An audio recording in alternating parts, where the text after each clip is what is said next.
Bonjour à tous. Aujourd'hui, on va plonger au cœur du ninjutsu. Mais attention, on va aller bien au-delà de l'image qu'on en a tous, pour vraiment en explorer la philosophie. Et pour ça, notre guide, ce sont les analyses très éclairantes du docteur Kassem Zougari. Alors pour commencer, première chose à faire, on met de côté tout ce que le cinéma nous a raconté sur les ninjas.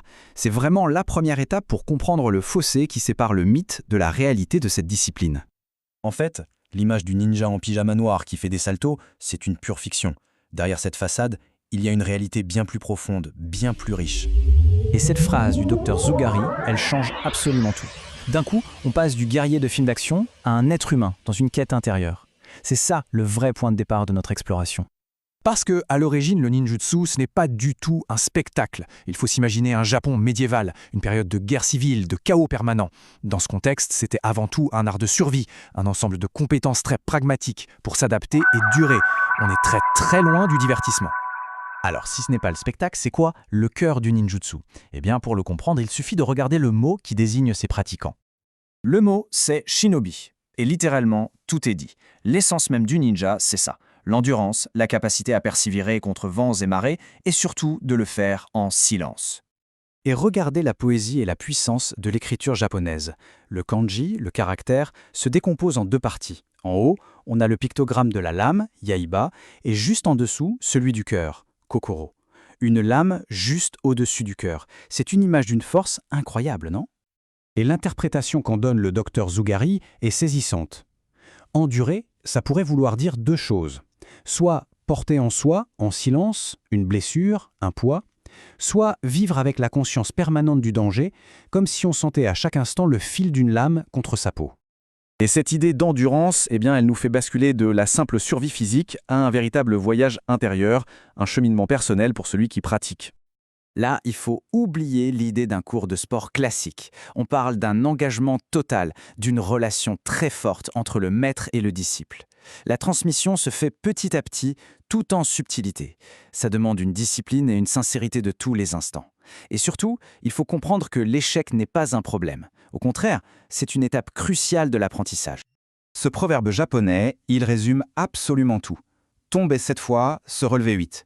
C'est l'incarnation même de cette résilience, de cette persévérance qu'on doit avoir sur ce chemin. C'est ça, le véritable esprit de la pratique. D'accord, mais concrètement, toute cette sagesse ancienne, qu'est-ce qu'elle peut bien nous apporter aujourd'hui dans notre quotidien?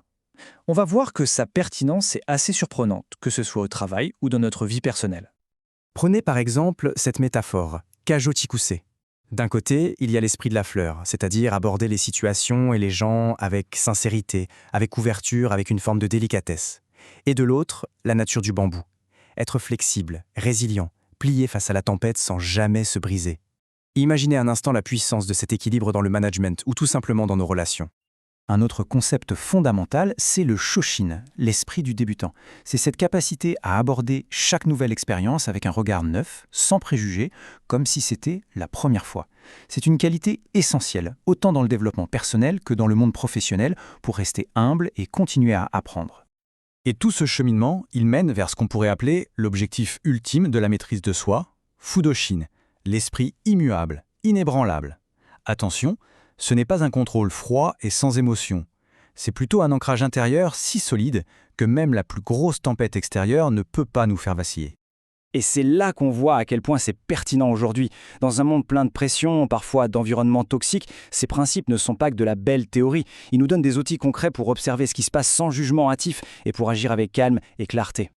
Tout ça nous amène donc à la question finale. Après tout ce qu'on vient de voir, c'est quoi finalement le secret ultime du ninjutsu? C'est la question qu'on peut se poser, non? Qu'est-ce qui se cache tout au fond de cette pratique, après des années et des années? Bon, première partie de la réponse, ça risque d'en décevoir certains. Le secret, ce n'est pas une technique de combat cachée, un mouvement invincible. C'est beaucoup plus subtil que ça. Ce n'est pas non plus un point d'arrivée. Il n'y a pas de niveau final à atteindre où on pourrait se dire « ça y est, j'ai fini ». L'idée même d'une destination est un leurre. Et la voilà, la vraie réponse. Elle est dans cette phrase. La vérité du ninjutsu est profondément personnelle. Chaque personne qui s'engage sur cette voie trouvera sa propre réponse. Une réponse qui ne peut être découverte que par la pratique, par l'expérience directe. Et c'est peut-être ça, la conclusion la plus importante. Le but de tout ce parcours, ce n'est pas de devenir un guerrier parfait ou une sorte de super-héros. Le but, c'est de cheminer vers la version la plus authentique de soi-même. Le chemin ne mène pas à un idéal inaccessible. Il nous ramène à l'essentiel, à nous-mêmes.